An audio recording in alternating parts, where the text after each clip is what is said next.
Merci, cher maître. Tout d'abord, je tiens à remercier le comité d'organisation de la qualité et du choix du sujet. Et vraiment, je suis honoré de co-modérer cette session à côté de mon maître professeur Adil Ben Souda et mon ami Jawad Tadili. Non, c'est la réalité.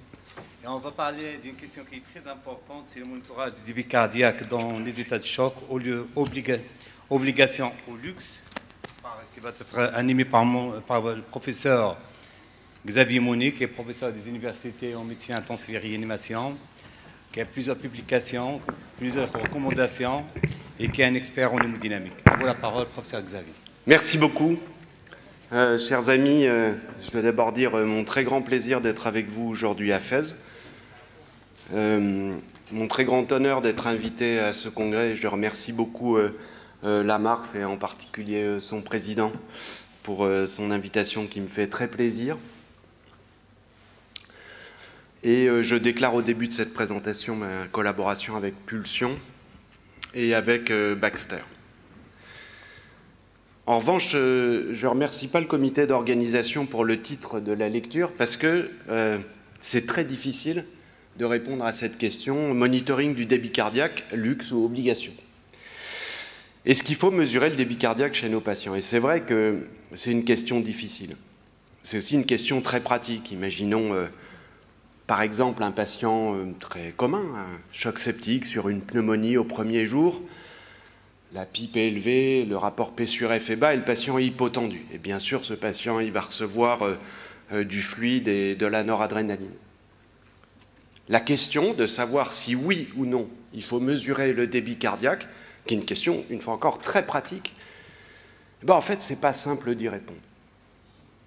Il y a bien sûr des gens, il y en a beaucoup aujourd'hui, qui vont dire il n'y a pas besoin de tous ces moniteurs qui mesurent le débit cardiaque. Et ils ont une liste d'arguments qu'on entend et qu'on entend régulièrement. D'abord, ce qui compte, c'est l'oxygénation tissulaire, ce n'est pas le débit cardiaque. Le débit cardiaque, il monte, il baisse. Ce qui compte, c'est la respiration des cellules. Ensuite, il n'y a pas de valeur normale de débit cardiaque, donc ça ne sert à rien de le mesurer. Et d'ailleurs, c'est bien plus important de monitorer la pression artérielle, comme on l'a entendu, parce que là, il y a un chiffre de PA moyenne qu'on peut viser. Donc le débit cardiaque, ça ne sert à rien. Ce qui compte, ce n'est pas le débit cardiaque, c'est la microcirculation qui a pris beaucoup d'importance, notamment dans le choc septique. Et puis, aucune étude a montré que le monitoring du débit cardiaque améliore le pronostic, diminue la mortalité des patients. Et en plus, c'est invasif et en plus, ça coûte cher. Voilà autant de raisons de jeter le monitoring du débit cardiaque avec les appareils que vous connaissez et plutôt de faire avec la clinique, la bonne vieille clinique. Pourtant, je pense que face à ces arguments, on peut considérer d'autres arguments, et c'est ce que je vais tenter de vous expliquer, qui, au contraire, suggèrent qu'il faut mesurer le débit cardiaque et faire attention à cette valeur de débit cardiaque. Et je propose de vous expliquer les arguments, en tout cas, que moi, j'ai pour décider de monitorer le débit cardiaque chez certains patients. D'abord, il y a la physiologie. Et en hémodynamique, comme en ventilation, la physiologie, c'est très important.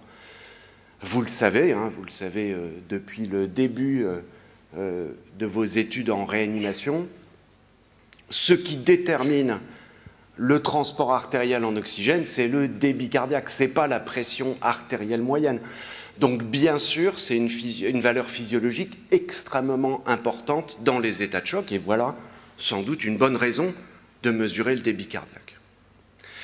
Et d'ailleurs, certains médicaments, ou plutôt les médicaments les plus utilisés et les plus importants qu'on utilise en réanimation, changent le débit cardiaque. Qu'est-ce qu'on va faire pour augmenter le transport artériel en oxygène? On va utiliser des fluides, on va utiliser de la dobutamine chez certains malades, comme on le disait. Or, c'est des médicaments qui sont inconstamment efficaces, qui en plus sont des médicaments dangereux, et donc c'est logique de vouloir mesurer directement s'ils augmentent le débit cardiaque ou pas. C'est exactement comme pour des antibiotiques.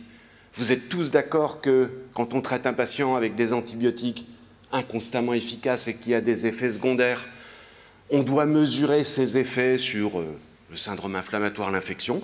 C'est pareil quand on donne du fluide, a fortiori un inotrope, chez un patient en état de choc, autant mesurer directement l'effet du traitement, c'est-à-dire mesurer le débit cardiaque.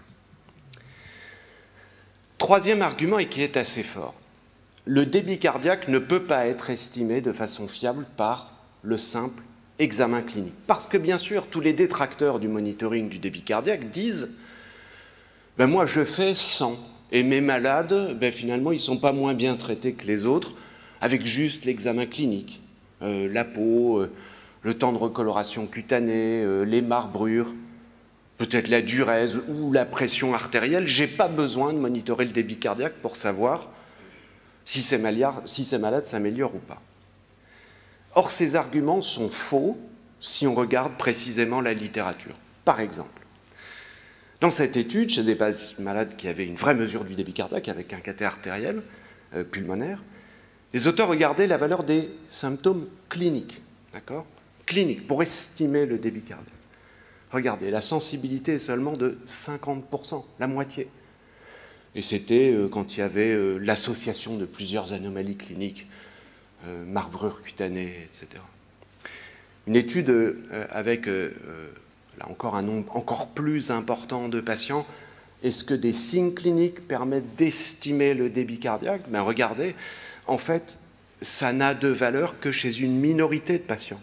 C'est uniquement lorsqu'il y a une valeur systolique, une valeur de pression artérielle systolique inférieure à 100, une fréquence cardiaque inférieure à 60, plus 4 signes cutanés anormaux, qu'on a une bonne estimation du débit cardiaque, ce qui évidemment arrive chez une... Ça n'existe pas, ces malades-là, ou très rarement.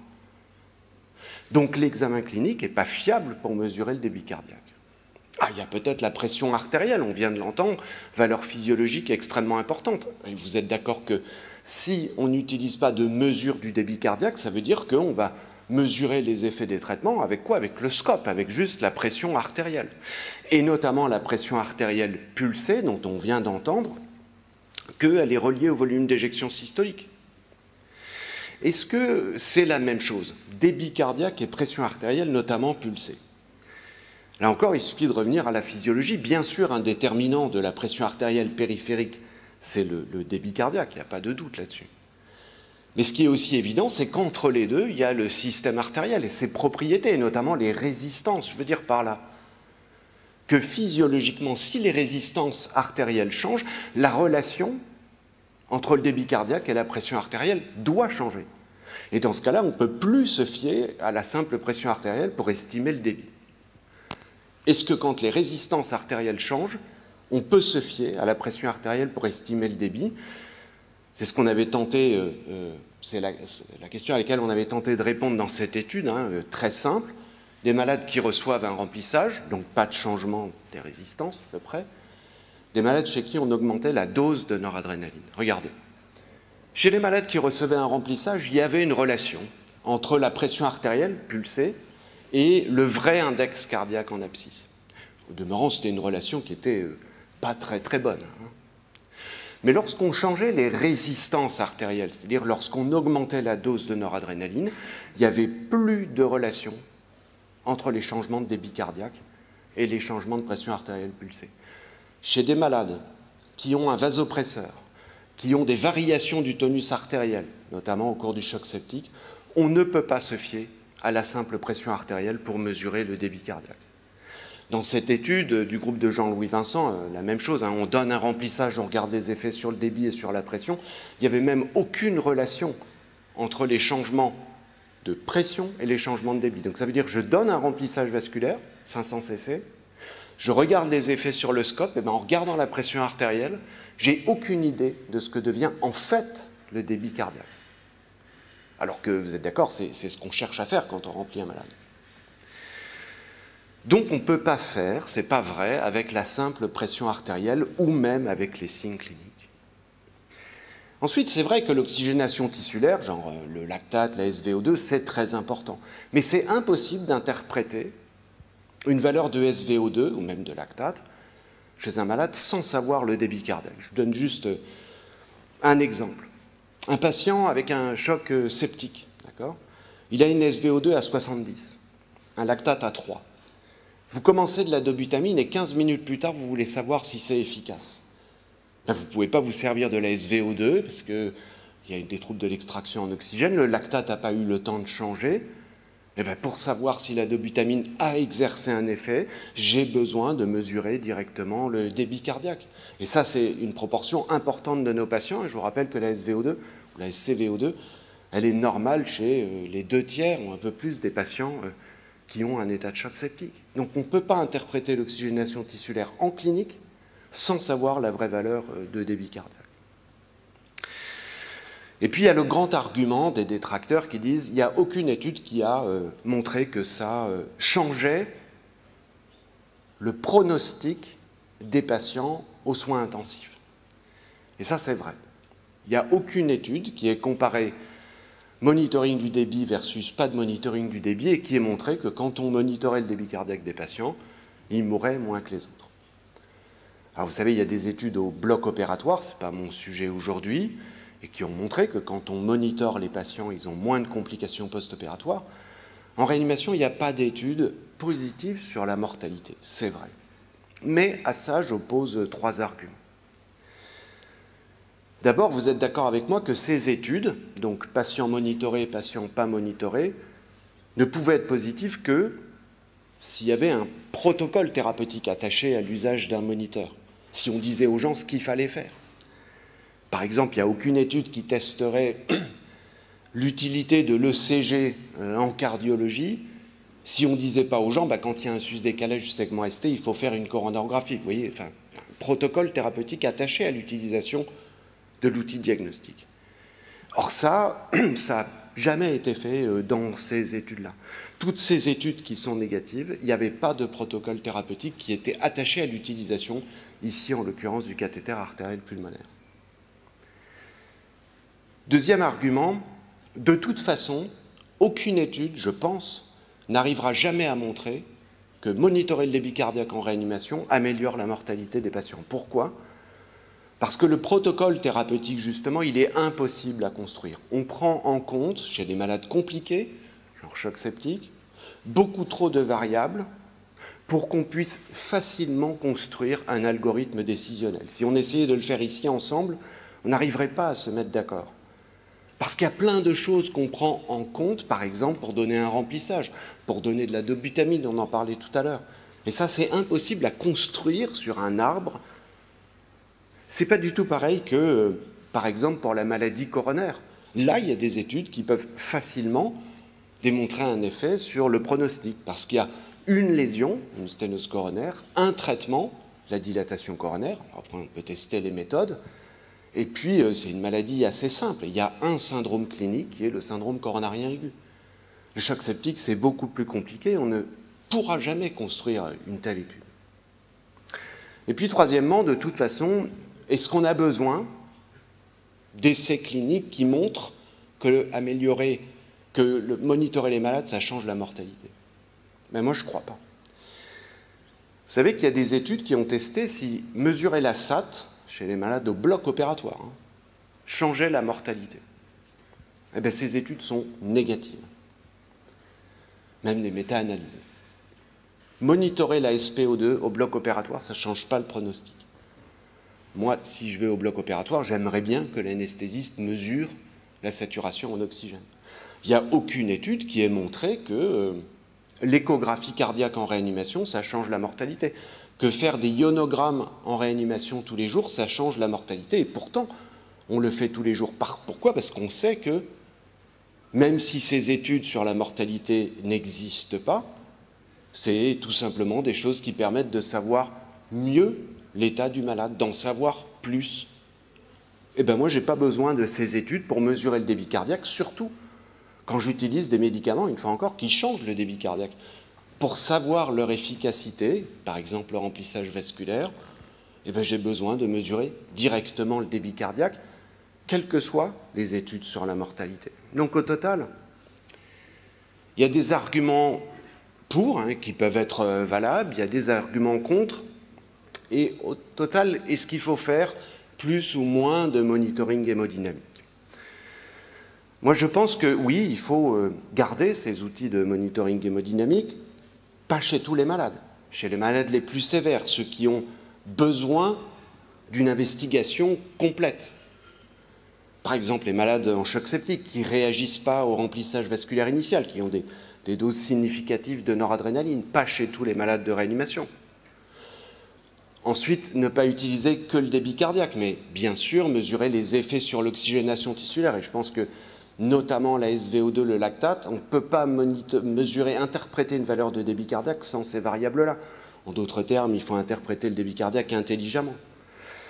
Quand on utilise des outils de mesure du débit cardiaque, il faut savoir les limites de ces outils et pas les utiliser pareil chez tous les malades. Par exemple, utiliser un système non calibré d'analyse du contour de l'onde de pouls chez un malade sous vasopresseur, parce qu'on sait que ça donne des valeurs fausses de débit cardiaque.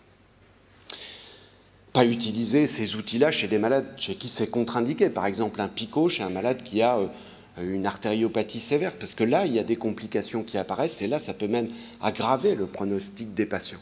Et puis, il ne faut pas utiliser des algorithmes trop simplistes qui existent, hein, qu'on peut trouver dans la littérature. Il faut utiliser ces outils-là intelligemment.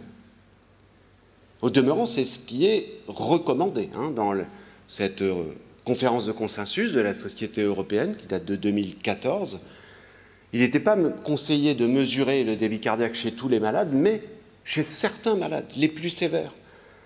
Ceux chez qui le remplissage vasculaire initial et le traitement par inotrope, donc pas un traitement initial, mais n'était pas efficace. Donc uniquement les malades les plus sévères, et on est en train d'actualiser ces recommandations qui sont en effet un peu anciennes. Donc pas chez tous les malades, chez certains patients. Et donc pour finir, vous pourriez me dire, mais ok, c'est vrai, ok, je veux bien mesurer le débit cardiaque et me convaincre qu'il faut mesurer le débit cardiaque chez les malades les plus sévères pour essayer de voir mieux ce qu'il y a dans le malade. Mais, et c'est une vraie limite, c'est qu'on n'a pas toujours les outils qui permettent de le faire. Les outils qui mesurent le débit cardiaque en réanimation de façon continue, c'est des outils qui sont invasifs et qui sont très chers. Alors comment faire quand on n'a pas ces outils qui mesurent le débit cardiaque directement? En d'autres termes, peut-être qu'idéalement, pour monitorer ces patients graves, sévères, compliqués, il faut un cathé artériel pulmonaire ou de la thermodilution transpulmonaire, donc un PICO ou un système Edwards. Il y a l'échographie cardiaque. Alors, au demeurant, un bon moyen de faire de façon non invasive, c'est de savoir faire de l'écho cardiaque et de mesurer l'ITV sous-aortique. J'en parle pas là, mais c'est évident. Et bien, quand il n'y a aucun de ces outils-là, pourtant, on peut estimer le débit cardiaque. Alors, pas le débit cardiaque en valeur absolue, mais les changements de débit cardiaque, et mieux qu'avec le simple examen clinique. Et il y a plusieurs études ces dernières années qui ont suggéré ça. Par exemple, et Alpha Hamzaoui nous l'expliquait tout à l'heure, en regardant pas l'index cardiaque ou le débit cardiaque lui-même, mais PPV, les changements relatifs de PPV. Par exemple, dans cette étude-là, l'étude que nous montrait Alpha, je fais un passive leg raising. Je n'ai pas d'outil pour mesurer le débit cardiaque, mais il y a une ligne artérielle, un cathé artériel. Et bien, en regardant les changements de PPV, donc qui s'affichent sur le scope, j'ai une idée de la positivité ou de la négativité du test de passive leg raising. On avait trouvé la même chose dans cette étude. Vous voyez que le seuil varie un peu, il faut peut-être mieux le définir. Et c'est toujours mieux que la simple pression pulsée, que la simple pression artérielle. Ce Tidal Volume Challenge dont parlait Alpha Hamzaoui tout à l'heure, vous savez, on augmente le VT, on regarde les changements de PPV, c'est un test de précharge dépendance, là encore, sans outils, sans PICO, sans appareil qui mesure le débit cardiaque, même sans échographie, juste un cathé artériel. On peut aussi utiliser d'autres choses comme les changements de end-tidal CO2 qu'on mesure au bout de la sonde d'intubation. Ça reflète le débit cardiaque, les changements de débit cardiaque. Parce que vous savez, hein, le CO2 qui est rejeté par les poumons, il dépend de la ventilation, en un mot, la production de CO2, du métabolisme et du débit cardiaque. Plus le débit cardiaque amène de CO2 vers les poumons, plus l'end-tidal CO2 augmente.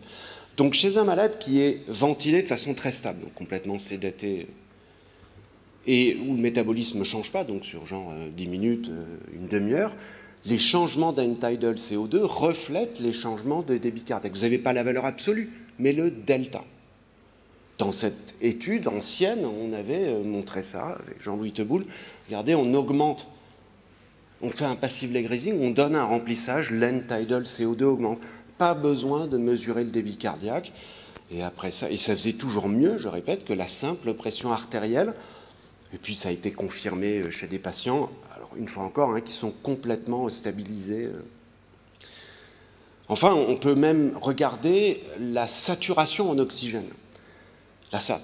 Parce que ce signal de SAT que vous avez sous les yeux tous les jours, en fait, on ne voit pas, mais il y a deux parties dedans. Il y a une partie pulsatile et une partie non pulsatile, une base qui n'est pas affichée sur le scope. Et quand